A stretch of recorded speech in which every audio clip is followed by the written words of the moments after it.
Veliki pozdrav divne moje duše.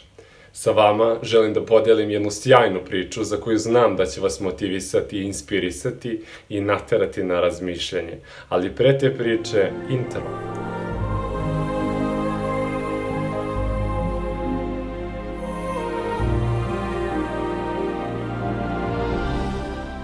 Priča kaže da je Franz Kafka sreo devojčicu u parku u kom je svakodnevno šetao. Devojčica je bila uplakana i neutešna jer je izgubila lutku. Kafka se ponudio da joj pomogne u traženju lutke, pa su se dogovorili da se nađu na istom mestu sledećeg dana. S obzirom da nije mogao da pronađe lutku, Kafka je odlučio da napiše pismo u lutkino ime. To pismo je pročitao devojčici. Molim te, ne žali za mnom. Krenuh na put da vidim sveta. Pisat ću ti o svojim dogodovštinama i avanturama. Bilo je to prvo pismo u nizu pisama koje je Kafka čitao devojčici. Kada bi se sreo sa devojčicom, Kafka joj je čitao ova pažljivo osmišljena pisma o izmišljenim avanturama voljene lutke. Devojčici su ova pisma o dogodovštinama i avanturama njene lutke pružala veliku utehu. Pri poslednjem susretu Kafka je devojčici doneo lutku. Međutim, ta nova lutka nije bila ni nalik onoj izgubljenoj.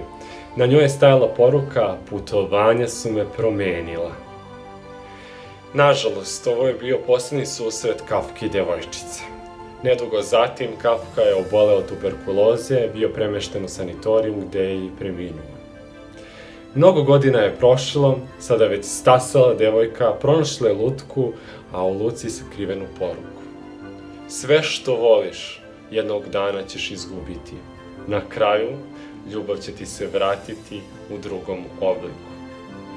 Ova priča ima mnogo divnih poruka. Ja sam istraživao dalje, istinita, negde govore da jeste, negde nije. Međutim, ona ima mnogo divnu poruku. Kao mali se suočavamo sa gubitkom.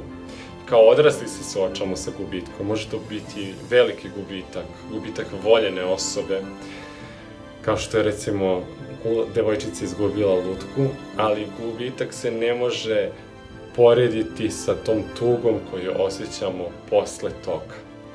Ljubav koja dolazi u drugom obliku u ovoj priči je ljubav koja je došla kroz pisma, kroz avanture i koja je došla kroz Kafku, jer je želeo da devojčici ublaži tugu. Ono što trebamo raditi je da tugu ublažimo i da probamo da verujemo, ako da kažemo da probamo da verujemo, da postoji šira slika i da postoji sve ono zašto se dešava i zbog čega se dešava. Stoga, drage moje divne duše, nadam se da će vas inspirisati ova priča gde je devojčica izgubila lutku i gde je Kafka vratio ljubavlju kroz ta pisma i naterati vas da malo razmislite i nađete možda i vi utehu ili izlaz za vašu tugu i za vaš gubitak. Šaljem vam veliku ljubav i hvala vam što ste odgledali ovaj video i odslušali ovu priču. Ljubim vas mnogo i život je bajka čiji ste vi pisac. Ćao! Ukoliko vam se svidio ovaj video, pozivam vas da ga lajkujete, da ga podelite sa vašim najbližima i onima koje volite, da se prijavite na moj kanal ukoliko niste, odnosno subscribe-ujete da bi dobijali obaveštenje uvek kada izbacim novi video. Šaljem vam veliku ljubav i hvala!